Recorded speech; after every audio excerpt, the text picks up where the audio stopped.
गांधीनगरमधून वळिवडेला जाणाऱ्या रस्त्याची दुरुस्ती न झाल्याच्या निषेधार्थ गुरुवारी निरंकारी कॉलनी समोरील रस्त्यावर दलित महासंघानं चिखलभरो आंदोलन केलं। रस्त्याच्या दुरावस्थेबद्दल कार्यकर्त्यांनी सार्वजनिक बांधकाम विभागाचे शाखा अभियंता शिवाजी इंगवले यांना धारेवर धरलं। आंदोलनाचं नेतृत्व गांधीनगर शहराध्यक्ष राजू कांबळे यांनी केलं। वळिवडे कॉर्नर ते वळिवडे हा रस्ता 6 महिन्यापासून मरण यातना सोसत आहे।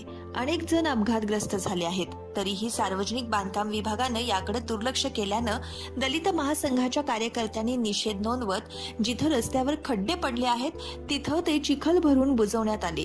यावेळी आंदोलकांनी जोरदार घोषणा दिल्या। आंदोलकांसमोर सार्वजनिक बांधकाम विभागाचे शाखा अभियंता शिवाजी इंगवले गेले। आंदोलकांनी त्यांना रस्त्याकडे 6 महिने दुर्लक्ष का केलं याचा जाब विचारला। त्यांनी उत्तर देण्याचा प्रयत्न केला, पण तो अयशस्वी ठरला। रस्ता केव्हा दुरुस्त करणार याचं प्रथम उत्तर द्या अशी भूमिका आंदोलकांनी घेतली। त्यावर इंगवले म्हणाले की दसरा दिवाळीनंतर रस्ता दुरुस्त करू। या उत्तरानं आंदोलक आणखी संतप्त झाले। ताबडतोब रस्ता दुरुस्त झाला पाहिजे अशी मागणी आंदोलकांनी केली।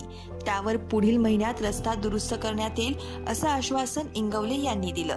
दलित महासंघाचे गांधीनगर शहराध्यक्ष राजू कांबळे, विभाग प्रमुख निखिल पोवार, वीरेंद्र भोपळे, उपाध्यक्ष अनिल हेगडे, ग्रामपंचायत सदस्य गणेश देवकुळे, सचिन कोरे, गणेश पाटोळे, मोहन बोराडे आदींनी आंदोलनात सहभाग घेतला।